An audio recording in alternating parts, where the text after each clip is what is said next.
I'm Woody Huffines with Nerds to Go in McKinney and Frisco, Texas, and this is Tech for the Untechnical. One of the questions that we get a lot in the store is, what kind of computer should I buy? That's a good question. Let's talk about that. When you're looking at the different kinds of computers that you can buy, and most of the people now are buying laptops because laptops are really handy, so we'll talk about laptops almost exclusively today. But when you buy a computer, there's three components that you're really concerned with that deal with the performance of the computer and the ease of use and how much faster it is and easier it is and pleasant it is to use. And that's the random access memory, or RAM memory, the mass storage device, hard drive is usually what we would call it, and the processor that the computer uses. And you have to balance those three things to use them effectively to accomplish what you want to accomplish. How do you make a judgment about what to do on that? Well, first let's do an analogy, because I love those analogies. My wife bought me the most awesomest jam-up, honking big toolbox, things as tall as I am and 36 inches, 48 inches wide. I don't know how big it is, 2,000-pound toolbox, and all of my tools are in it. And that is what we would, in this analogy, call this mass storage device, okay? So the big honking toolbox is where all the tools that I would need to do anything around the house is stored.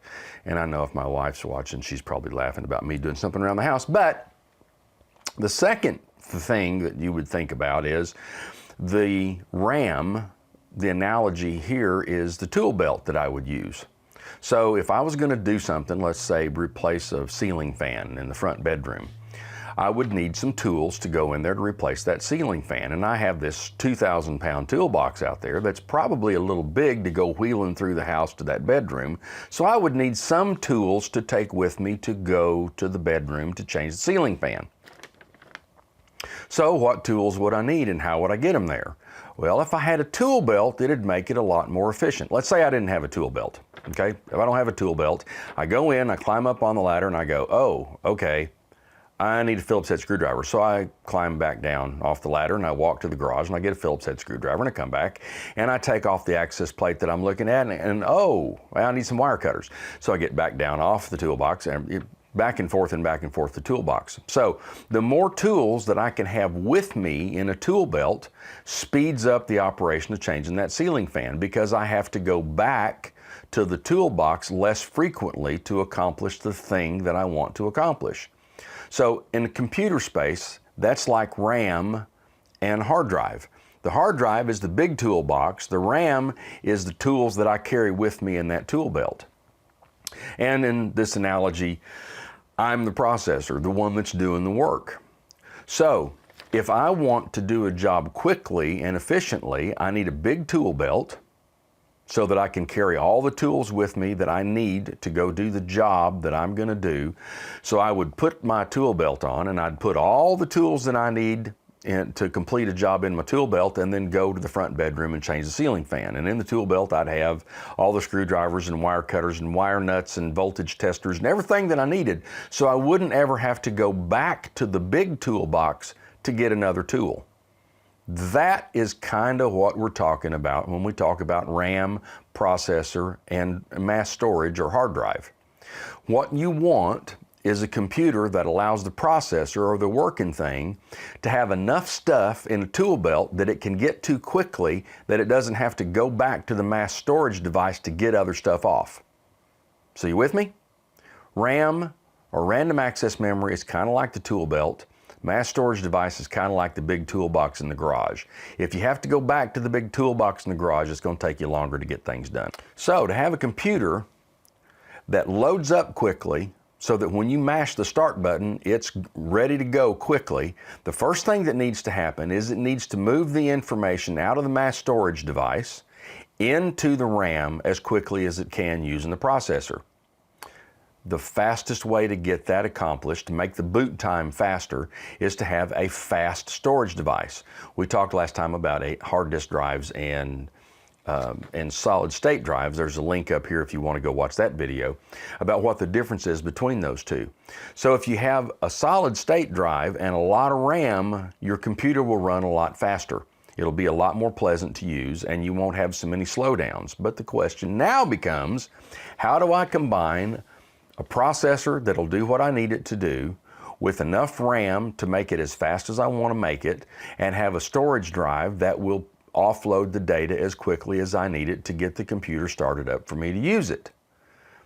Here's the problem. It doesn't matter whether you're talking about Dell or Asus or Acer or Lenovo or any of the computer manufacturers. The computer manufacturers build laptop computers by price point. There's a $300 computer, there's a $500 computer, there's a $700 computer. And it's the same thing when you buy a car. There's particular trim levels. I've got a pickup truck and I really like my pickup truck. But there's several different levels of pickup truck. With the Ford, you got the Lariat and the King Ranch and the Limited and the this and the that. And whichever one you buy is going to have a whole bunch of stuff on it. And there's not a lot of choices if you buy this level or that. Same thing with computers. It's a $300 computer, $500 computer, $700 computer. The problem is, for most people, all you need is an i3 processor, and that's just the capability or the speed of the processor. For checking email and watching YouTube videos and online shopping, you don't need an i5 or an i7. If you're not doing photo editing or especially video editing on your computer, an i3 is fine. The problem is, if you want an i3 processor, as soon as you select an i3 processor, you can't change the hard drive that you want. Like on the Dell website. If you go to the Dell website and you say, I want a 15-inch computer, as soon as you pick i3 processor, what kind of hard drive you can have and how much memory you can have get selected for you, and you don't have any choices to make it different. So what I tell people is that the ideal sit around the living room, browse the internet, watch YouTube videos, do your shopping computer would have three things. It would have an i3 processor, it would have 8 gigabytes of memory, and it would have an SSD drive, a solid state drive, either a 250 or a 500 megabyte solid state drive. The problem is, to get all that in a commercial computer, all of a sudden you're looking at $600 or $700 because, like we were talking about with the car, to get the package that has the 500 gig SSD, you got to have the i7 processor that you don't need because you're not doing video editing. So, what are you left with? Well, fortunately, especially with laptop computers, you have the ability to upgrade the things that you want to upgrade.